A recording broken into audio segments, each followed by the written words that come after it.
ये गवाही एक ऐसी लड़की की है जिसका मृत्यु एक कार एक्सीडेंट में हो जाता है और वो एक्सीडेंट इतना भयानक था कि उसके शरीर के कई हिस्सों पर चोट आया था। उसके सिर पर भी काफी चोट आया था, जिसकी वजह से वो लड़की कोमा में चली जाती है, जिससे बाहर निकल पाना उसके लिए नामुमकिन था।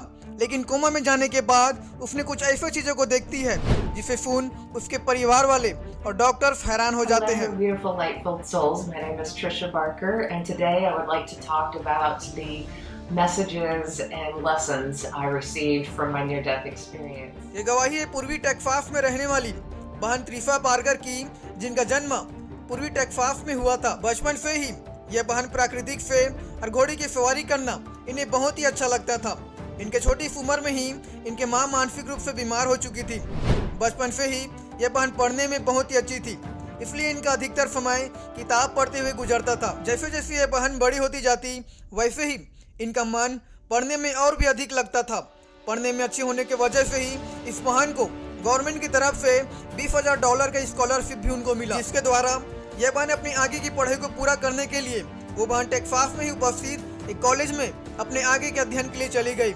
जिस कॉलेज में वो बहन अध्ययन करने के लिए गई थी वहाँ पर सही से अध्ययन नहीं कराया जाता था। उस कॉलेज में सही से अध्ययन नहीं होने की वजह से उस बहन का पढ़ाई पूरी तरह से बर्बाद होने लगा और जो ग्रेड उनका पहले अच्छा आता था, लेकिन अध्ययन सही से न होने की वजह से ही उनका ग्रेड पूरी तरह से कम हो गया। उनका अध्ययन पहले से ज्यादा खराब हो चुका था, जिसकी वजह से वो बहन निराश हो जाती है और अपने अध्ययन के विषय में बार बार चिंता करने लगती है। और यही वो वजह था जिसकी वजह से वो बहन शराब पीना और नशीली दवाइयों को लेना शुरू कर दिया था। उनको लगने लगा कि अब सब कुछ खत्म हो चुका है।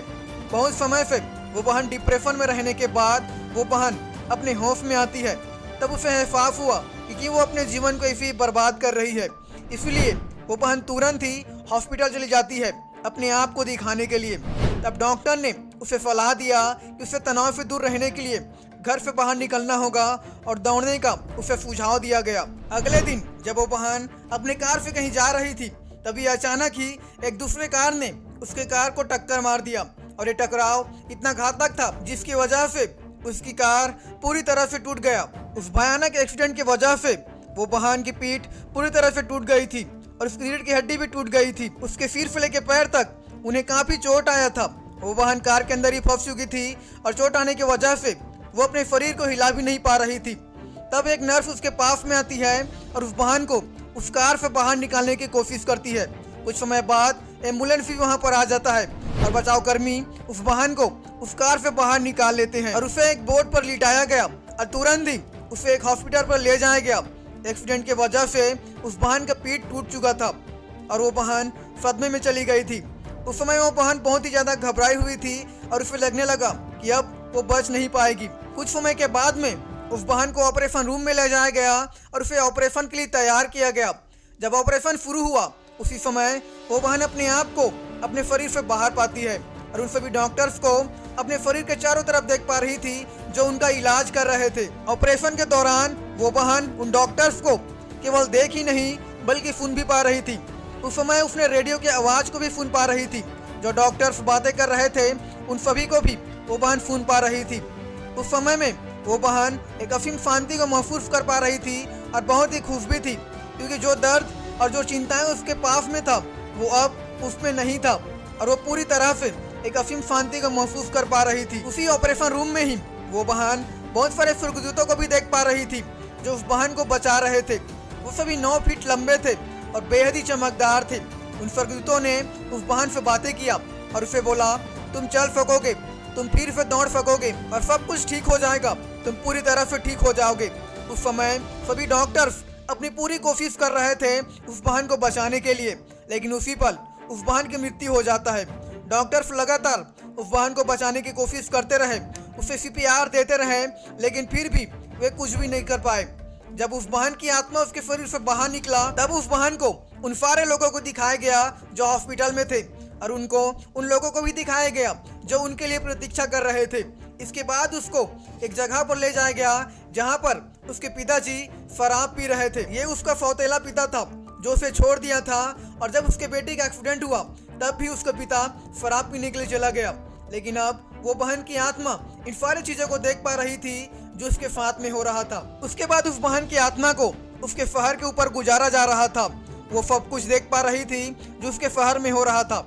उस समय न तो उसे किसी बात का डर था और न ही किसी बात का चिंता था, बल्कि वो तो एक गहरे शांति को महसूस कर पा रही थी। इसके बाद उस बहन को उसके बचपन को दिखाया गया कि कैसे वो बहन अपनी बचपन में जानवरों से प्रेम करती थी। इन सारी चीजों को दिखाने के बाद में उस बहन को स्वर्ग की ओर ले जाया गया, और जब वो बहन स्वर्ग पहुंची तब वो देखती है कि स्वर्ग बेहद ही खूबसूरत है, जो प्रकाश से भरा हुआ है, और वहाँ पर वो अपने आप को एक बगीचे में पाती है। इसके चारों तरफ हरियाली ही हरियाली था।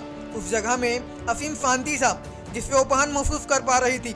वहाँ पर न तो मृत्यु था और न ही कोई दुख था और न ही कोई दर्द था। सब चीज जो स्वर्ग में था प्रकाश से भरा हुआ था और बेहद ही खूबसूरत था। स्वर्ग में उस बहन ने बहुत सारे लोगों को देखती है जिनमें सारे लोग बेहद ही खुश थे। उनको किसी भी बात की चिंता नहीं था और न ही उनको किसी बात का दुख था। फिर उस बहन ने अपने दादाजी को भी देखती है जिनका मृत्यु पहले ही हो चुका था। 70 साल की उम्र में ही उनके दादाजी एक बीमारी से मर गए थे, लेकिन मरने के बाद अब उनके दादाजी स्वर्ग में हैं, जिनको वो बहन देख पा रही थी। लेकिन उस समय में वे बूढ़े नहीं थे, बल्कि वे तो जवान थे और पहले से काफी सुंदर लग रहे थे। वे एक स्वर्गदूत की तरह प्रकाश सहित चमक रहे थे।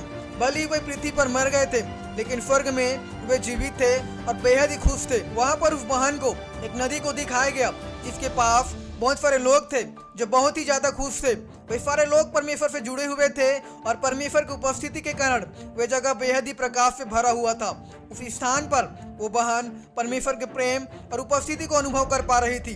वो बहन बताती है कि जब वो जीवित थी तब वो पैसा कमाना चाहती थी, इसलिए उसने स्कूल जाने की योजना बनाई थी। और जब प्रभु ने उसे बताया कि जब वो बहन यहाँ से जाएगी तब वो एक शिक्षक बनेगी, प्रभु ने उस बहन को उसके भविष्य को दिखाया कि वो आने वाले दिनों में एक शिक्षक के रूप में कई सारे बच्चों को पढ़ा रही है। इन सारे दृश्यों को देखने के बाद वो बहन वापस पृथ्वी पर जाना नहीं चाहती थी, लेकिन अभी उसका समय नहीं आया था, इसलिए प्रभु ने उस बहन को वापस से पृथ्वी पर भेज दिया। जैसे ही उस बहन ने अपनी आंखों को खोलती है तब वो अपने आप को आईसीयू में पाती है, जहाँ पर उसका ऑपरेशन किया जा रहा था। वो बहन हैरान थी इस घटने के कारण कि अब तक वो मरी नहीं है, बल्कि अभी भी जीवित है। होश में आने के बाद में नर्स ने उस बहन के पास में आकर उससे पूछने लगती है उसका नाम क्या है। तब वो बहन अपना नाम बताती है और उस नर्स को बोलती है कि मेरा नाम त्रिफा है। 3 दिनों तक वो बहन हॉस्पिटल में ही एडमिट रही और उसे मशीनों से जोड़कर रखा गया था। जैसे उस बहन ने अपने हाथों को हिलाया और बात करने की कोशिश किया तब उसके दादी ने तुरंत ही नर्स को बुला लिया। उस समय वो बहन दोबारा से उन्हीं स्वर्गदूतों को अपने सामने में देखती है जो पहले उसके ऑपरेशन के समय में उसे ठीक कर रहे थे। कुछ समय बाद वो बहन पूरी तरह से होश में आ गई और उसकी रीढ़ की हड्डी और पीठ जो पूरी तरह से टूट चुकी थी अब वो पूरी तरह से ठीक हो चुका था। अच्छे हो जाने के बाद वो बहन अपने घर आ गई और उसे मालूम हुआ कि प्रभु ने उसे दोबारा एक नया जीवन दिया है, और जो जीवन वो पहले जी रही थी उस जीवन को छोड़कर अब वो प्रभु के लिए समर्पित हो गई थी। उसके बाद में उस बहन को टीचर का पद मिला और वहाँ पर एक स्कूल में वो बच्चे को पढ़ाने के लिए चली गई। वो बहन बताती है कि वो कभी भी टीचर बनना नहीं चाहती थी, लेकिन फिर भी जैसे प्रभु ने उससे कहा था कि वो एक टीचर बनेगी, और ठीक वैसे ही उसके साथ में हुआ।